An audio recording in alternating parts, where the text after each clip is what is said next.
Hi everyone, I'm Virginia Butler. I'm here with Jeff DiVeronica, a sports reporter with, I guess you'd have to call it the big sports news of the day. Most recently, I guess, Abby Wambach's book that is coming out. You had a chance to speak with her today, and you've really been talking with her for years and years, following her entire career.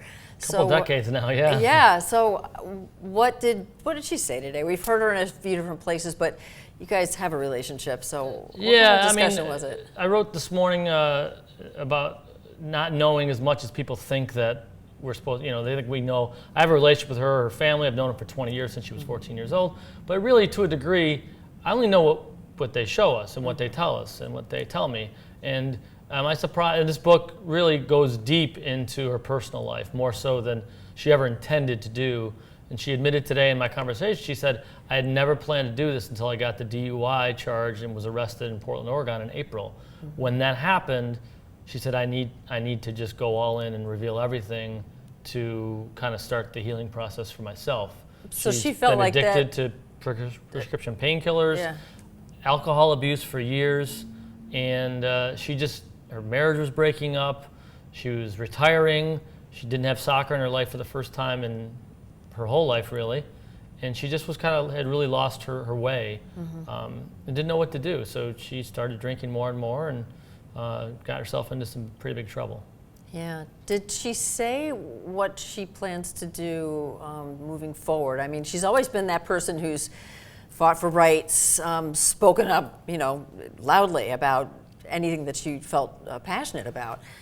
What is next for her? She's going to keep doing that. I mean, she's going to do it with a lot more clarity, though, now. She said that there were moments, and she goes into really amazingly raw detail in the book, and it's not something that I would just hand over to a teenager and say, go ahead and read it. There's some salty language in there. She details her teenage years, battles with her mom,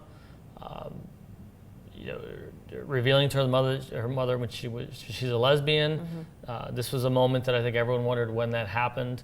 We now know that was when she was 21 years old. And she said over the last few years when she would go and she knew she was drinking too much, she would go and speak to kids and talk about planning their lives and here's what you need to do to be successful. And she said, I felt like such a phony because I was spinning out of control my own life. I was going to say, she's always been so into her fans and passionate about her fan base. What else does she say about her fans and how they're reacting? Yeah, she knows she's let a lot of people down. That's why she needed to do this to kind of turn the page.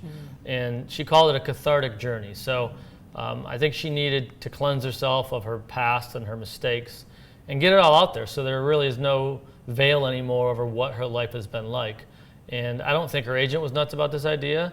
I don't think her family was nuts about this idea, but Abby's always been kind of a genuine person to herself, and she knew all along she was spiraling out of control. And it's her way of kind of rebooting and starting a new life, which is going to include fighting for equality for women. That's really what she wants to really move on now. She'll do work for ESPN. I think we'll see her do more broadcasting as she gets into this more. But you gotta remember, she's not even a year away from being retired yet. But it was a scary time not having soccer in her life, and she turned to abusing alcohol more than she ever had. And going from being a great player to, what some would say, and we've talked fairly mediocre. She even details in the book how she knew she wasn't half the player she used to be going into last year's World Cup. It's hard to watch. It was, and she puts in the book that she actually details skeptics and critics about her play. She recounts exactly what people said on these web forums about how bad she is playing and how she's stunting the growth of the team because it's not allowing these younger players to get up there and get minutes. And again, she didn't have to go. Somebody said to me yesterday, she did this to sell books. And I said, if you read the book, you'll understand that she could have sold as many books by not bearing her soul and going into such embarrassing detail about her struggles. We're talking about washing down a half a bottle of vodka a night to go to sleep.